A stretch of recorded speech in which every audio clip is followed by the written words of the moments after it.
बेरोजगारी और आर्थिक नीतियां आसान भाषा में समझें। नमस्ते दोस्तों, स्वागत है आपके channel the forex traders corner पर। आज हम बात करेंगे रोजगार, बेरोजगारी और ये कैसे आर्थिक नीतियों से जुड़े होते हैं। चलिए शुरू करते हैं। तो सबसे पहले रोजगार क्या होता है? सिंपल भाषा में कहें तो जब आप किसी काम के बदले पैसे कमाते हैं तो उसे रोजगार कहते हैं। जब लोग काम करते हैं तो उनके पास पैसा आता है, इससे बाजार में मांग बढ़ती है और कंपनियां और ज्यादा चीजें बनाती हैं। इस तरह रोजगार से अर्थव्यवस्था तेजी से बढ़ती है।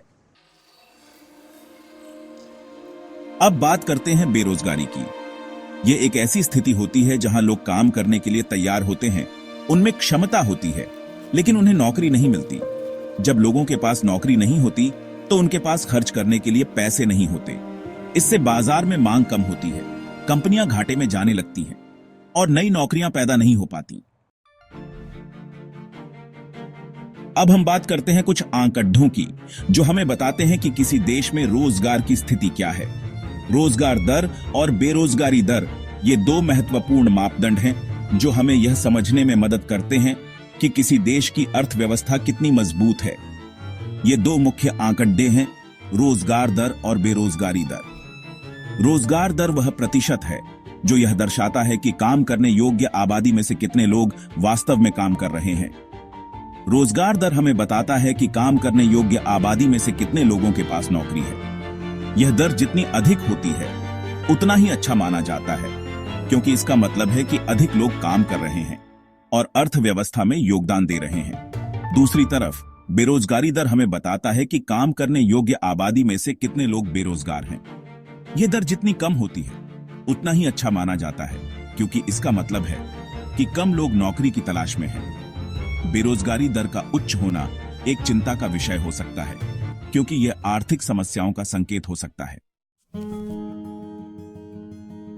चैप्टर 4, यह क्यों महत्वपूर्ण है?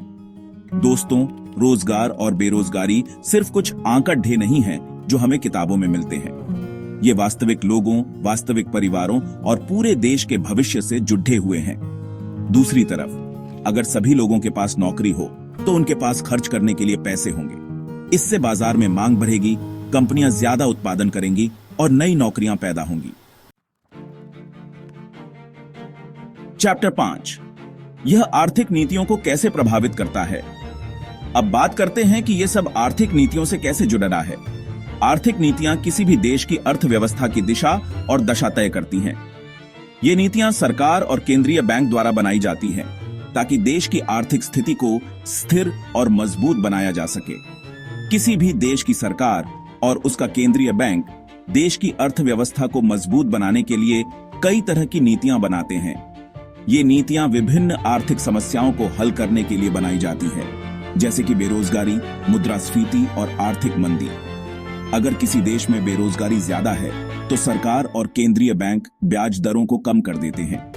ब्याज दरों को कम करने से लोन लेना सस्ता हो जाता है, जिससे लोग ज्यादा उधार लेने के लिए प्रेरित होते हैं। जब लोन सस्ता होता है तो लोग ज्यादा उधार लेते हैं, नए व्यवसाय शुरू करते हैं, निवेश करते हैं और इससे नई नौकरियां पैदा होती हैं। इसके अलावा निवेश और व्यावसायिक गतिविधियों में वृद्धि से आर्थिक विकास को भी बढ़ावा मिलता है। इस प्रकार आर्थिक नीतियां देश की समग्र आर्थिक स्थिति को प्रभावित करती हैं और लोगों के जीवन स्तर को सुधारने में मदद करती हैं।